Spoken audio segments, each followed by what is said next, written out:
বাসন্তীতে আতঙ্ক। সূত্রের খবর যে বোমার ঘায়ে নষ্ট হয়েছে নাবালকের চোখ, আর অপর চোখেও চোট গুরুতর। অন্যদিকে যার জন্য এত ভয়ঙ্কর ঘটনা ঘটলো সেই অভিযুক্ত তৃণমূল কর্মীর এখনো পর্যন্ত টিকিও ছুঁতে পারেনি বাংলার পুলিশ।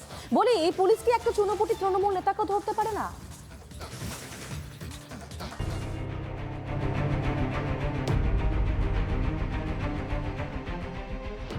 দক্ষিণ চব্বিশ পরগনার বাসন্তীতে এখন শুধুই আতঙ্ক। কেন জানেন? বোমার আঘাতে এখানেই রক্তাক্ত হয় এক নাবালক। শারীরিক অবস্থার অবনতি হওয়ায় তাকে রেফার করা হয় কলকাতার SSKM হাসপাতালে। এখন কেমন আছে জখম নাবালক?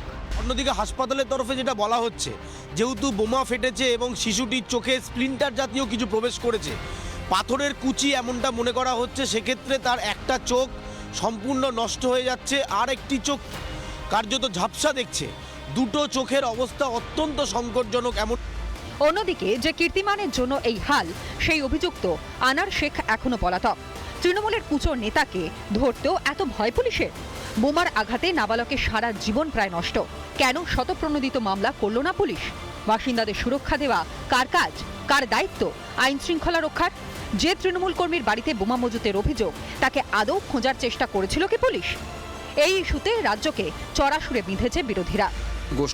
গোষ্ঠীদ্বন্দ্বের ফল একটি বাচ্চা মেয়ের উপর দিয়ে যাচ্ছে। এটা পশ্চিমবঙ্গের বাস্তবিকতা এবং মুসলিম সমাজকে বুঝতে হবে।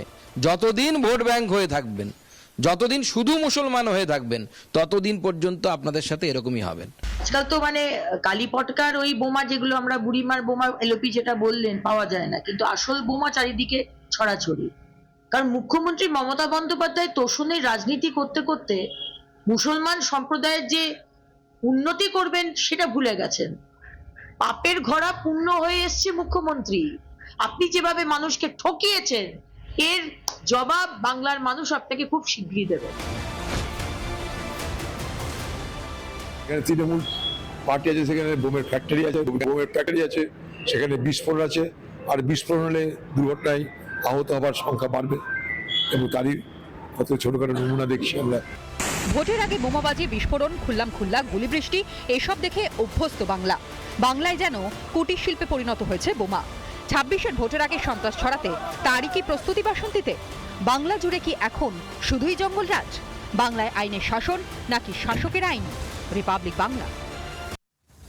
নানা ধরনের কন্টেন্ট দেখার জন্য লাইক করুন, শেয়ার করুন আমাদের ফেসবুক পেজ, সাবস্ক্রাইব করুন আমাদের ইউটিউব চ্যানেল।